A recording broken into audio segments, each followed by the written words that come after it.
Entonces vieron que yo cogí el instrumento, entonces pensaron que era oyente, pero no, eso fue casualidad.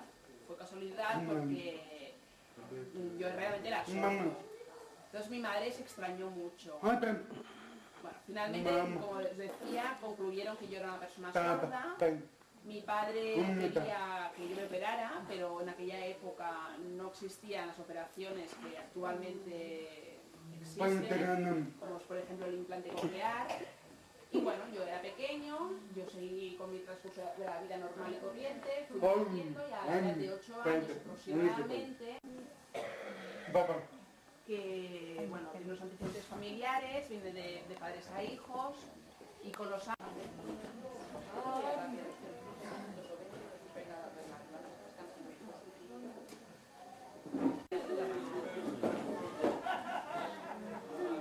Os quiero explicar...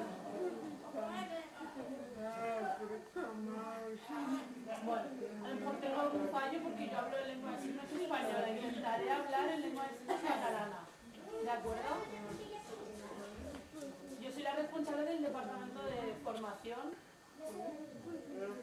Y bueno, os voy a comentar la experiencia que he tenido hasta ahora dentro de SOCIDE. Yo vivía en Madrid y hace 10 años trabajaba dentro de SOCIDE de España. Después vine aquí a Cataluña y trabajé, bueno, y estoy trabajando en el departamento de formación. Os haré un resumen, porque bueno, es importante tener respeto a nuestros compañeros sordo-ciegos. Si alguna persona sorda quiere preguntar alguna cosa, hace poco yo me he hecho social de aquí del Casal, entonces si después queréis contactar conmigo y hablar, estoy dispuesta.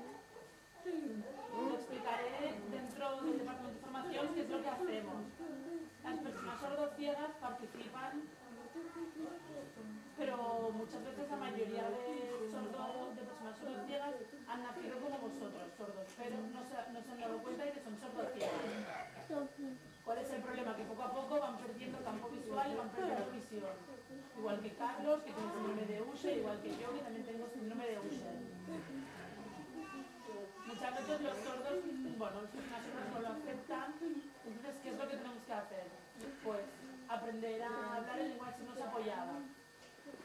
Dentro del departamento de formación, bueno, se utilizan diferentes sistemas de comunicación y se enseñan los diferentes sistemas de comunicación para las personas sordociegas.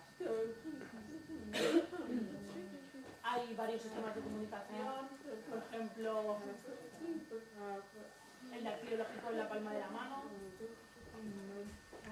La mayoría de sordociegos utilizan el dactilológico en la palma de la mano, es más cómodo. Vosotros ya lo veis ahora, por ejemplo, con Laura, la chica sordociega, están utilizando el dactilológico en la palma de la mano. A Lidia también le gusta, pero ella utiliza mejor la lengua de signos. Os explico que hay otros métodos de comunicación, por ejemplo.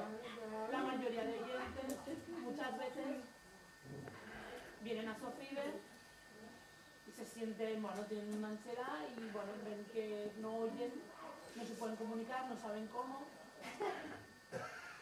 Y